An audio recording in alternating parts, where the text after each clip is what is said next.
მიკრობიოლოგიური ნაწილის, ასე რომ ვთქვათ, წარმომადგენელი. ძალიან მოხარული ვარ, რომ არის ესეთი სკოლა, სემინარი, რომელსაც ხელმძღვანელობს ბესო ლაზარეიშვილი და ფაგის ინსტიტუტთან ერთად, ხო, როგორც ვიცით, კოლაბორაცია და როგორც თანამშრომელი მაქსიმალურად ცდილობენ, რომ ბაქტერიოფაგების ასე ვთქვათ, პოპულარიზაცია და ცნობადობა გაიზარდოს.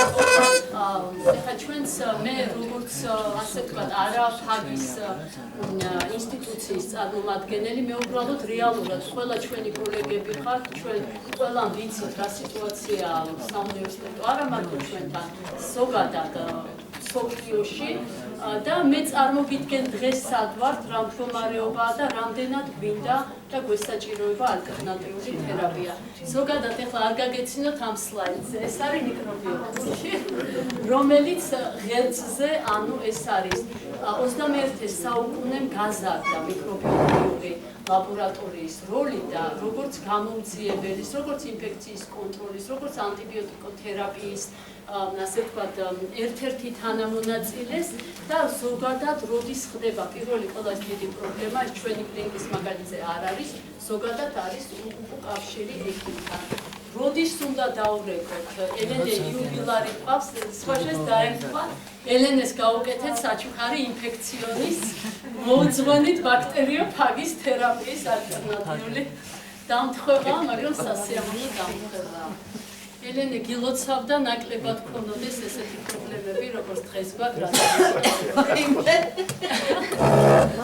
უჩვეულო პათოგენი როცა გვეთესება, აუცილებლად, მაგალითად ლიქვორში კანდიდა, რომელსაც არ ვიღებთ, აუცილებლად ეხლა ქონდა ზუსტად გვაქვს უკავშირი ექიმთან, ვსწავლობთ პაციენტის ისტორიას, მის კომორბიდობას და აუცილებელია მიკრობიოლოგი დაუკავშირდეს. მეორე, როცა გვაქვს რეზიდენტობის უჩვეულო პროფილი, ანუ ჩვენ არ ველოდებოდით, თქვა, თუნდაც კოლოვიციზე რეზისტენტობას, ან ვანკომიცინ რეზისტენტულობას, ვალდებული ვართ დაუკავშირდეთ ექიმს. ამოთესვა სტერილური სითხეებიდან დაუყოვნებლივ სისხლია, ლიქვორია თუ სინოვიალური სითხე ექიმს უნდა ეცნობას და შემდეგი რამდენად უნდა ვენდოთ ბაქტერიოლოგის მიერ მოწოდებულ პასუხს. ჩვენ გადასული ვართ ეუკასტის სისტემაზე და პირველი ვენდობი თუ არ თქვენ რა ეჭვი უნდა გაგიჩნდეთ, როცა გითხულობთ პასუხს. მე ვენდობი ამ პასუხს, მე დავნიშნო ამით მკურნალობა, ხო? რა თქმა უნდა, თქვენ თუ კომპეტენციაში ეჭვი გეპარებათ თქვენი ლაბორატორიის, ამ ეჭვის საფუძველი როდის ჩნდება? როცა გთავაზობთ ლაბორატორია რაღაც პრეპარატს, რომ მუშაობთ და შენ კლინიკური გაუმჯობესება არ გაქვს. ესე იგი, ერთ-ერთი მიზეზი არის, რომ არასწორი რეპორტინგი, როგორც ეძახით, მოხსენება და ნეგატიური კულტურა თუ ნამდვილად ნეგატიური, ანუ როცა სისხლიდან, აი ჩვენ როგორც ვეძახით, გაჩაღებული სეფსისია, ჩვენ ვიცით, რომ ამოთესვა ზოგადად სეფსისის დროს არის 10%, მეტი არა დადებითი კულტურა, მაგრამ აი როცა არის ისეთი სეფსისი, რომ აქ ძალიან მაღალი ალბათობით უნდა იყოს მაღალი ბაქტერიემია, იქ ამოთესვა უნდა იყოს წესით და რიგით. ნუ აქაც რამდენი ბოთლის პრინციპით ვსაუბრობთ და დაუყოვნებლივ სისხლის ნიმუშებიდან უნდა მოხდეს გრამის შეღება, პრინცის მივასწოროთ წინასწარი შედეგები და მოვახდინოთ გადათესვა მყარ საკვებ ნიადაგებზე. ეხლა ეს რეზისტენტობა სხვათა შორის ეს ჩვენთან ჩატარდა, ხორვატმა კოლეგებმა გვაჩუქეს ეს გენების დეტექციის სლაიდები და აი ეს გენები კლასიფიკაცია, რომელიც მოდით აქედან რამდენად ჩანს ხაზი რომელზეა ენი და ო, ხო? ჩანს. ხო, ენი და ო, ეხლა ვნახოთ ეს ენი და ო რა არის. ენი არის აი ეს კლასი B მეტალობეტალაქტამაზა და O არის ოქსა, D კლასი. ანუ აღმოჩნდა ისეთი ბაქტერია, რომელსაც ჰქონდა ორი გენი ერთდრო. ანუ ერთი აღარ ყოფნით, ორ-ორი და არის შემთხვევები, მე ხორვატიაში ვნახე 3 გენიც ჰქონდა. ანუ ეს რა პრობლემას გვიქმნის, ნახეთ, არის მოლეკულური ანტიბიოტიკოგრამა, ეხლა ამ სლაიდში მე რა ჩემო რაღაცა ეს აქეთ რა გადმოვწიოს, მეცგები, ნახეთ ამ იქით. ხო, იქეთ. არ გიგე. ხო, ესე იყოს.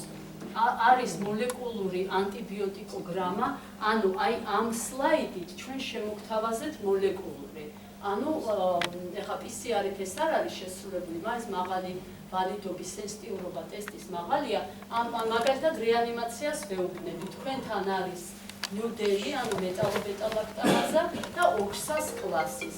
ეს რას ნიშნავს? ნახეთ, ანუ ფაქტიურად უდგენ მოლეკულურ ანტიბიოტიკოგრამას. მე ხლა ეს მაქვს სხვისი მაგალითი, მაგრამ ჩვენთან აი ეს იყო და ეს ჩათვალე დიტექტი დაქროინოს, ხო? ეს ორი, რა შვება ექიმი? ეს იყო რაც ვიწინასწარმეტყველეთ. ამ წინასწარმეტყველებით მოსალოდნელი ფენოტიპური მგრძნობელობით მხოლოდ ცეფიდერაკოლს ეკუთვნის, რომ იყოს სენსიტიური. ანუ ამ პრეპარატებს ვერაფერს ვერ გამოვიყენებ, იმიტომ რომ ეს მიჩნეულია, რომ თუ აქვს ოქსა და მეტალობეტალაქტამაზა, უნდა კონდეს მარტო ცეფიდერაკოლზე, ფოსფომიცინი, ამინოგლიკოზიდები და ფლორქინოლონები არანაირ ინფორმაციას არ მაძლევს მოლეკულური ანტიბიოტიკოგრამა. ანუ მაინც ვარ ჩიხში ჭირდება ფენოტიპური ტესტირება კლასიკური, საორიენტაციოდ ცუდი არ არის, რომ ვიცი რა გენია, მაგრამ რეალურად რატო ამინოგლიკოზიდი მოქმედი ჯგუფია, კოლისტინზე კითხვის ნიშანია, მე მგონი ახლა აქ გეფარებათ თუნქალტონა. აქ რო დავდოთ ტრიბუნალზე. ტრიბუნალს თუ იდება? არა, აქ დავიჭერ. ეხლა რეალურად რა შედეგი მივიღეთ, მერე ნახეთ, აბა რამდენად დაემთხვა ჩვენი მოსალოდნელი გენეტიკური პანელის მიხედვით რეალური სურათი. ფაქტიურად ჩვენ გვეგონა, რომ ცეფიდერაკოლი უნდა ყოფილიყო ცნობილი, მაგრამ ცეფიდერაკოლი არ იდგმება დისკოდიფუზიის მეთოდით, ვინაიდან იქ რკინის შემცველი ნიადაგი გვაქვს ჩვენ მიულერ-ხინტონი და ცეფიდერაკოლი არის ტროას ცხენის პრინციპით გამოგონილი ანტიბიოტიკი. ეს არის ცეფტაზიდიმი და რკინის სიდეროფორები. ფაქტიურად ბაქტერიას ვატყუებთ, რომ მოგიტანე რკინა, რაც ძალიან უყვარს და მერე რო შეუშვებს ცეფტაზიდიმი თავის საქმეს გააკეთებს. ამიტომ აქ ვერ ვიტყვით, ვერ გაიტესტა ცეფიდერაკოლი, მაგრამ ფოსფომიცინი მოგვცა სენსიტიური, რაც შეუძლებელია იწინასწარმეტყველოთ გენების მიხედვით და სენსიტიური მოგვცა კოლისტინი, რისი წინასწარმეტყველებაც ასევე კითხვის ნიშანია, ზუსტად ვერ ვიძახით, მაგრამ ქვეყანაში მაგალითად რო იყოს ცეფიდერაკოლი, მოლეკულურ ანტიბიოტიკოგრამაზე დაყრდნობით პირდაპირ ექიმი იმავე დღეს დაიწყებდა ცეფიდერაკოლის გამოყენებას და ჩვენ ეს პრობლემა.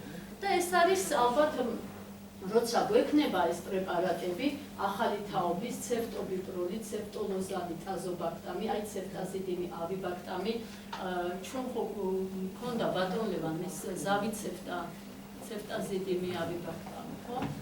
ცეფიდერაკოლი, მეროპენემი, ბაბოლბაქტამი, იმიპენემი, ასტრეონამი და პლაზომიცინი. აი ფაქტიურად შეხედეთ, ყველაზე კარგად მიიჩნევა ცეფიდერაკოლი, რომელიც ყველა გენს უძლებს.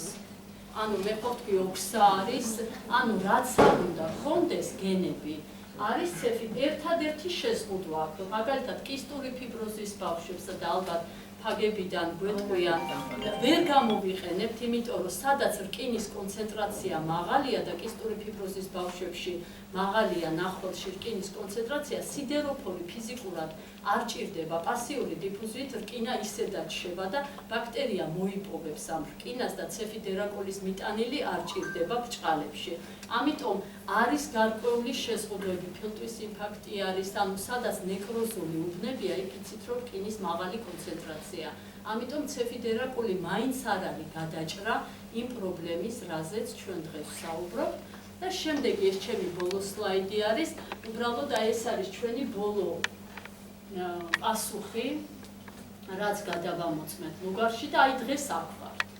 ამიტომ ეხლა მოგისმენთ თქვენ ქალბატონო მზია, ქალბატონო მარინა, რომ რა ალტერნატივა გველოდება, ჩვენ როგორ პაციენტის საწოლთან რეალურად დღეს შეკრებილი არის ყველა მიმართულების წარმომადგენელი და აი რეალურად რას გვთავაზობთ, როგორი მიდგომა, როგორ დავეხმაროთ ამ სიტუაციაში ექიმს, მე როგორც მიკრობიოლოგი ვცდილობ ხოლმე რაღაც დამატებითი ტესტირება გავაკეთო, ამ ვთავაზობ, მოდით ეგება კომბინაციური თერაპიით წავიდეთ, მაგრამ მაინც აი ეს არის გამოუვალი მდგომარეობა, ხო უკვე და ნუ ეს 2015 წლიდან ფაქტობრივად ჩემ თვალწინ მივედით აი ამ მდგომარეობამდე და ექიმებმა თვითონ იციან, ნუ ეხლა ეს არ არის ყოველდღიური, მაგრამ ხო არის ესეთი შემთხვევაც, ხო?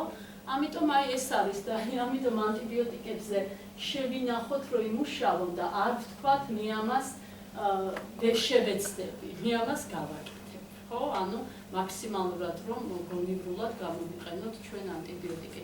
მე მე დროს აღარ წაგართმევთ, იმიტომ რომ ამ აუდიტორიასთან მე მრავალგზის მქონია ასე ვთქვათ საუბრები ანტიბიოტიკურ რეზისტენტობაზე, უბრალოდ აი მე ეს მაგალითები მოვიყვანე იმისთვის, ამას არავის მტკიცებულება არ ჭირდება, რომ დღეს ნამდვილად არის საჭიროება რაღაცა მსოფლიო მივიდა. ეს მარტო ჩვენ არ გვაქვს, ხო, ეს პასუხი ამას იღებს ყველა აბსოლუტურად და მოგისმენთ თქვენ, რას შემოგთავაზებთ და დიდი ინტერესით და დიდი მონდომებით, ასე რომ ვთქვათ. ხო, ბატონო მარინა.